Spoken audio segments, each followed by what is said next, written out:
কখনো কি মনে হয়েছে কিছু স্মৃতি আমাদের ছেড়ে যায় না, তারা ফিরে আসে গল্প হয়ে। এটাই মনের মেমোরি লেন, যেখানে প্রতিটি গল্প মনের এক টুকরো অনুভূতি।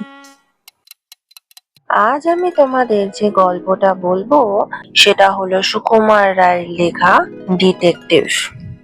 জলধরের মামা পুলিশে চাকরি করেন আর তার পিসেমশাই লেখেন ডিটেকটিভ উপন্যাস।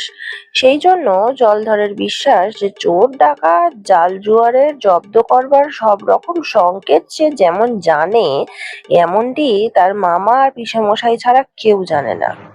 কারো বাড়িতে চুরি টুরি হলে জলধর সকলের আগে সেখানে হাজির হয়, আর কে চুরি করলো, কি করে চুরি করলো, সে থাকলে অমন অবস্থায় কি করতো, সেই সব বিষয় বিজ্ঞের মতো কথা বলতে থাকে।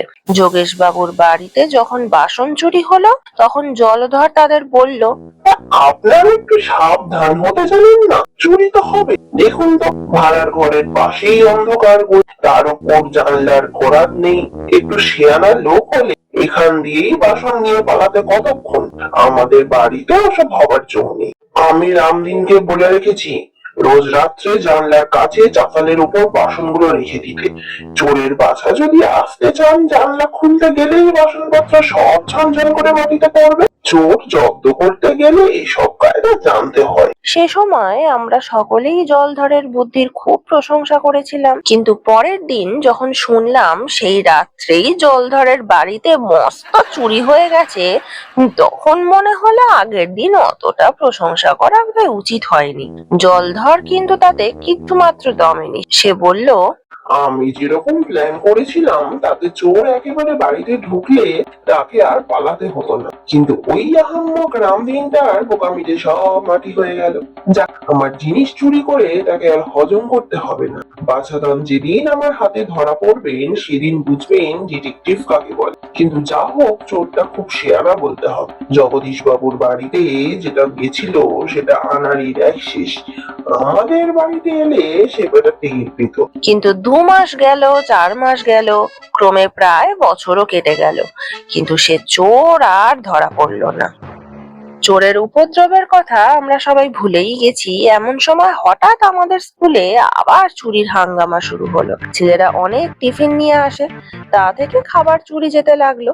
প্রথম দিন রামপদের খাবার চুরি যায়।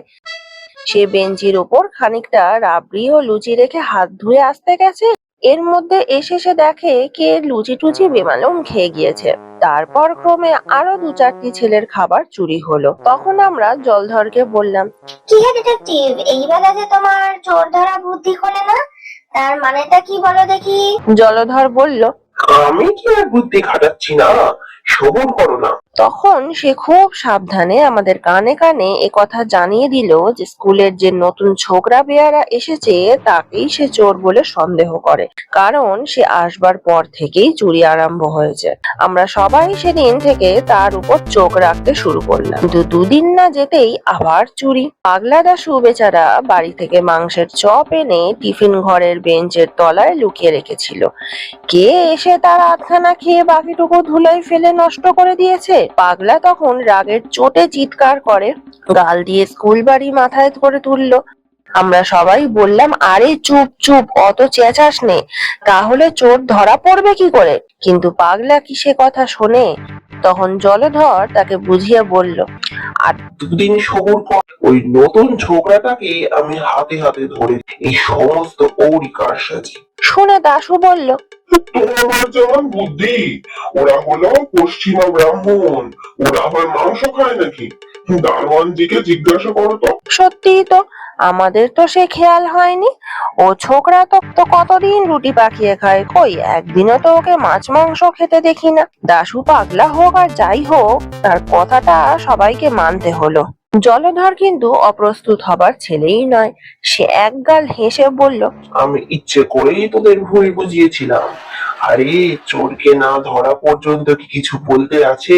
কোন পাকা ডিটেকটিভ ওরম করে না। আমি মনে মনে যাকে চোর বলে ধরেছি সে আমি জানি। তারপর কদিন আমরা খুব হুঁশিয়ার ছিলাম, আর 10 দিন আর চুরি হয়নি। তখন জলধর বললে, তোমরা গোলমাল করেই তো সব মাটি করলে। চোরটা টের পেয়ে গেল যে আমি তার পেছনে লেগেছি, আর কি সে চুরি করতে সাহস পায়। তবুও ভাগ্যিস তোমাদের কাছে আসল নামটা ফাঁস করিনি। কিন্তু সেই দিনই আবার শোনা গেল স্বয়ং হেডমাস্টার মহাশয়ের ঘর থেকে তার টিফিনের খাবার চুরি হয়ে গেছে।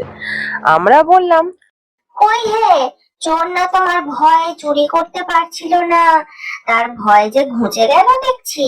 তারপর দুদিন ধরে জলধরের মুখে আর হাসি দেখা গেল না। চোরের ভাবনা ভেবে ভেবে আর পড়াশোনা সব এমনি গুলিয়ে গেল যে পণ্ডিত মশাইয়ের ক্লাসে সে আরেকটু হলেই মার খেত আর কি।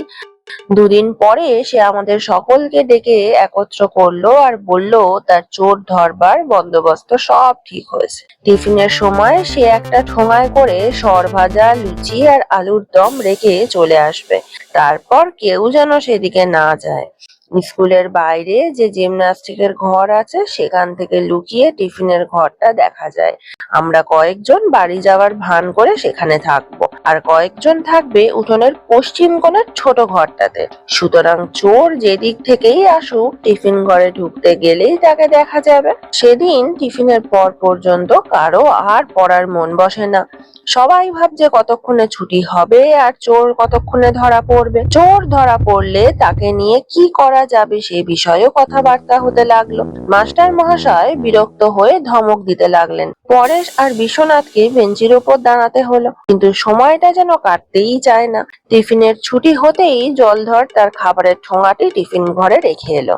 জলধর, আমি আর 10-12 জন উঠোনের কোণের ঘরে রইলাম, আর একদল ছেলে বাইরে জিমন্যাস্টিকের ঘরে লুকিয়ে থাকলো।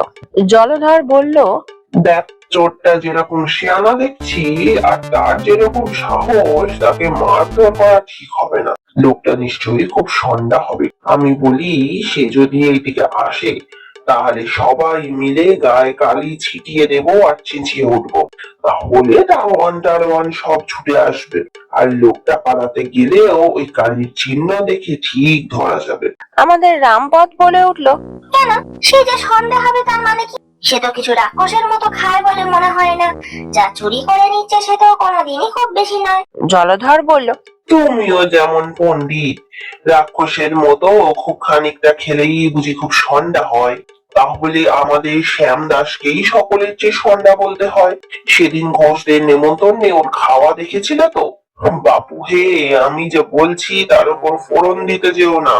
আর তোমার যদি নেহাত বেশি সাহস থাকে তুমি গিয়ে চোরের সঙ্গে লড়াই করো, আমরা কেউ তাতে আপত্তি করব না।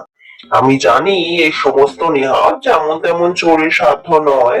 আমার খুব বিশ্বাস ওই লোকটা আমাদের বাড়িতে চুরি করেছিল, সেই এইসব তার কাণ্ড।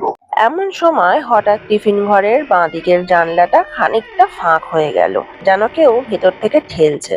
তারপর সাদা মতন কি একটা ঝুপ করে উঠোনের মধ্যে লাফিয়ে পড়লো। আমরা চেঁচিয়ে দেখলাম একটা মোটা হুলো বেড়াল, তার মুখে জলধরের সরভজা। তখন যদি জলধরের মুখখানা দেখতে, সে এক বিঘত উঁচু হাঁ করে উঠোনের দিকে তাকিয়ে রইলো। আমরা জিজ্ঞাসা করলুম, কেমন হে ডিটেকটিভ, ওই সন্ধ্যা চোরটাই তো তোমার বাড়িতে চুরি করেছিল, তাহলে এখন ওকেই পুলিশে দিই?